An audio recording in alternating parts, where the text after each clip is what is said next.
తెలంగాణ రాష్ట్రంలో రోజుకొక విద్యార్థి బలి అయిపోతున్నారు. దానికి కారణం ఎవరు? సబితా ఇంద్రారెడ్డి గారి వైఫల్యం అని చెప్పి నేను అంటున్నాను. ఎందుకంటే తను ఈరోజు ఎంత ఈజీగా స్ట్రెస్కి గురవుతున్నారు కాబట్టి పిల్లలు ఆత్మహత్యలు చేసుకుంటున్నారు అని అంటున్నారు.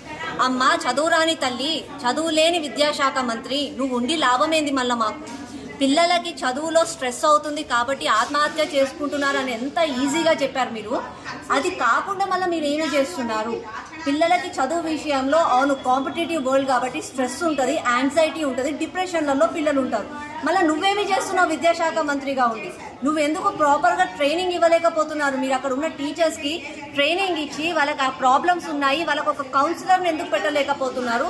ప్రతి ఒక్క కాలేజ్లో రెగ్యులర్గా సైకియాట్రిస్ట్ని పెట్టి కౌన్సిలింగ్ ఎందుకు ఇవ్వలేకపోతున్నారు విద్యార్థులకి?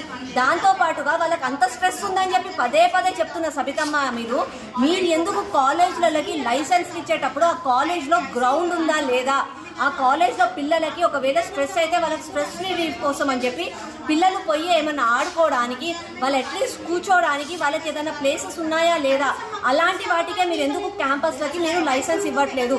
కేవలం మీ కమిషన్ల కోసము మీరు మాత్రమే కడుపు నింపుకోవాలని చెప్పి, మీ తరాలు మంచిగా ఉండాలని చెప్పి ఈరోజు విద్యాశాఖ మొత్తాన్ని మీరు కంప్లీట్గా మొత్తం భ్రష్టు పట్టించారు అని అంటే అది మీ వైఫల్యం అని నేను అంటున్నాను. సబితా ఇంద్రారెడ్డి గారు, మోర్ ఓవర్ మీరు అన్నట్టుగా ఒకవేళ పిల్లలు స్ట్రెస్ అవుతున్నారు అని అంటే స్ట్రెస్ కాకుండా వాళ్ళకి ఎడ్యుకేషన్ కరికులంలో చేంజెస్ ఎందుకు మీరు తేలేకపోతున్నారు? ఆబ్వియస్గా మీరు ఏమి తేలేరు, బికాస్ మీకు అసలు అది ఏందో తెలియదు. ఇవాళ మీరు స్ట్రెస్ అని మాట్లాడాను. First of all define stress. What is stress? Stress ఎందుకు వస్తుంది పిల్లలకి? స్ట్రెస్ వస్తే పిల్లలకి మీరు ఏమి ఇవ్వాలి, ఏమి చెయ్యాలి? వాళ్ళు మంచిగా సూసైడ్ చేసుకోకుండా వాళ్ళు హ్యాపీగా వాళ్ళ జీవితం సాగించాలి అని అంటే వాళ్ళు ఎలాంటి మెజర్స్ తీసుకోవాలి అని చెప్పి మీరు పేరెంట్స్కి ఎందుకు కౌన్సిలింగ్ ఇవ్వట్లేదు?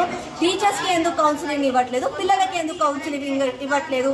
చదువురాని మంత్రి అమ్మ సబితా ఇంద్రారెడ్డి గారు, ఇప్పటికైనా విద్యాశాఖ మొత్తాన్ని నాశనం చేసింది చాలు. ఇప్పటికీ నువ్వు రిజైన్ చేసి తక్షణమే ఇక్కడ ప్రజలకి, పిల్లలకి క్షమాపణ చెప్పి వెళ్ళిపోతే బాగుంటుందని చెప్పి నేను కోరుకుంటున్నాను.